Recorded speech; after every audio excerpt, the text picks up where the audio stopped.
Good evening, and welcome to our 18th annual Salute to Dealers program.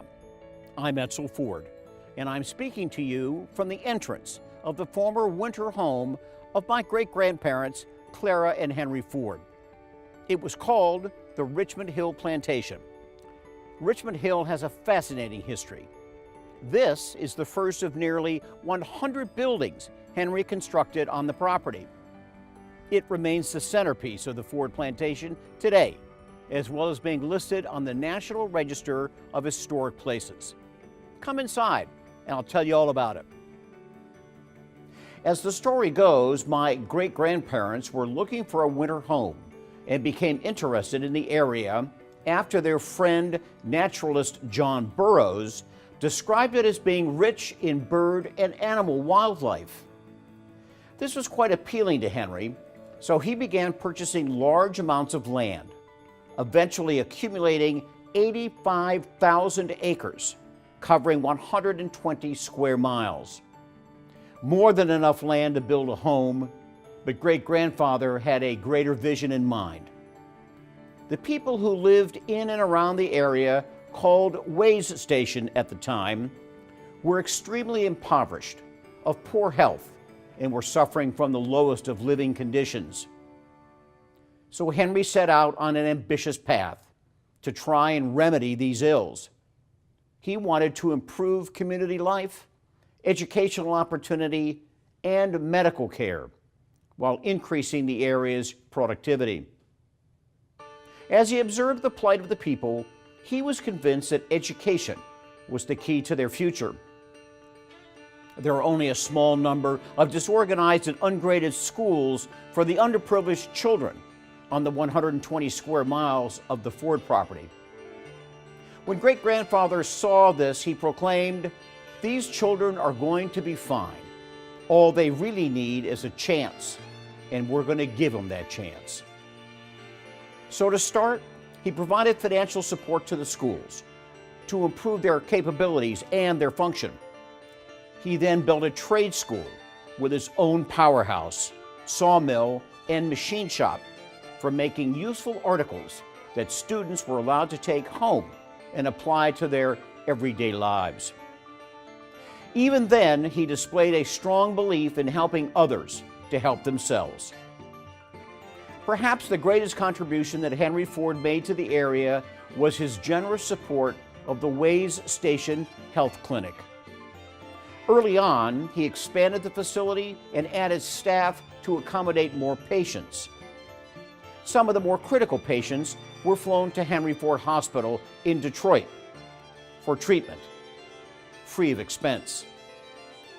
Henry Ford's endeavors in Richmond Hill were largely motivated by his concern for humanity. To paraphrase, he wanted to see what he could make of the place and how he could inspire its people. It should be clear, however, that throughout their time in Richmond Hill, Clara and Henry were truly gratified knowing that they were helping a deserving and most appreciative community. Now, to provide some additional insight on Richmond Hill, I'd like to introduce you to Jim Trollinger. Jim is a club board member at the Ford Plantation. Jim, can you tell us a little bit about the history of this wonderful community that we're in? I'd be happy to, Mr. Ford. And welcome to the Ford Plantation.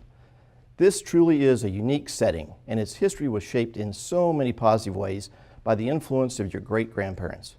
You know, Way Station never fully recovered from the effects of the Civil War, but the Ford's hard work and goodwill throughout the area brought real hope for better times.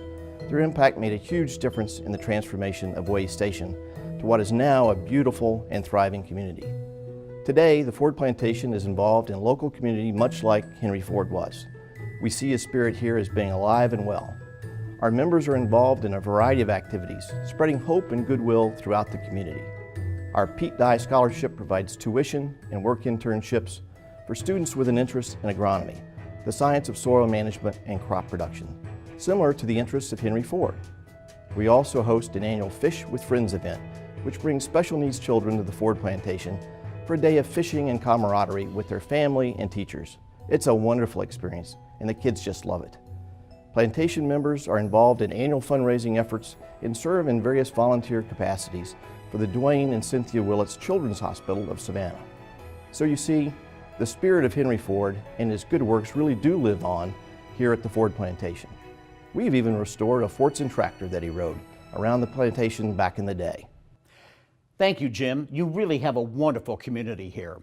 I have a feeling my great-grandparents would be pleased to see how far Richmond Hill and the Ford Plantation have come in overcoming the challenges of the past to become a place where each day is lived to the fullest.